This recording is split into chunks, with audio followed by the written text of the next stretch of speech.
ايه ناخد ويدي كده ايه مع السمنة. انا زودت السمنة هي، خليه ياخد ويدي مع السمنة. اوزع السمنة بقى كده على وش الرز زي ما انتوا شايفين. اللهم صل على النبي. وهغطي بقى.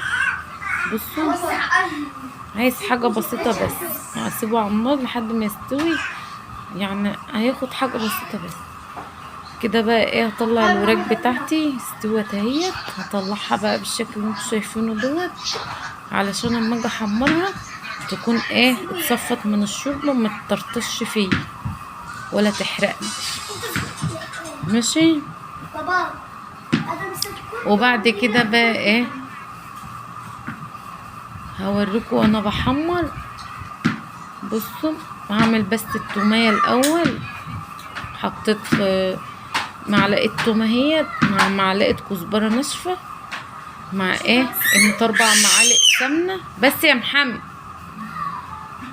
ماشي. وهحطهم على النار زي ما انتوا شايفين كده، وهشوحهم لحد ما ريحتها تطفي بقى كده وتاخد اللون القمر، يعني ما تتحمش قوي عشان ما تمررش في الملوخيه.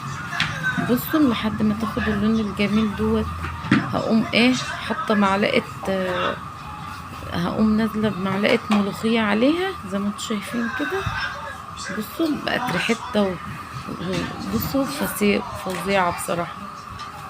حطيت كده معلقه ملوخيه وقمت نازله بالطشه، وحط شويه ملوخيه كمان وانزل تاني عشان الطشه اللي في الطاسه تنزل. بصوا اللهم بارك، ريحتها خطيره وطعمها فظيع. بصوا والله طعمها فظيع. بصوا بقى يا حبايب قلبي، غسلت الطاسه ونزلت بقى ايه بالوراك بتاعتي اهيت. هحمرها بقى لحد ما تاخد اللون القمر اللي انتوا شايفينه دوت. بصوا بسم الله ما شاء الله اللهم بارك، اللهم صل على النبي. كده قلبتها اهيت، وكده بقى ايه غرفت بالشكل القمر اللي انتوا شايفينه دوت.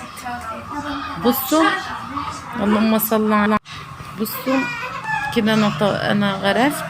بصوا الملوخيه شكلها بتفتح النفس ازاي، وشويه رز. ما قدرتش بقى، انا جت من السوق ببقى جايه تعبانه، ما قدرتش اعمل طبيخ بصراحه، قلت الملوخيه تقضي وخلاص. حمرت الوراك وغرفت الشوربه زي ما انتم شايفين. بصوا الوراك شكلها قمر ازاي، بتتكلم عن نفسها. شويه الشوربه دول يفتحوا النفس. بصوا شويه الملوخيه دول ولا حبه الرز خطيره. تعالوا اتغدوا معايا يا ولاد.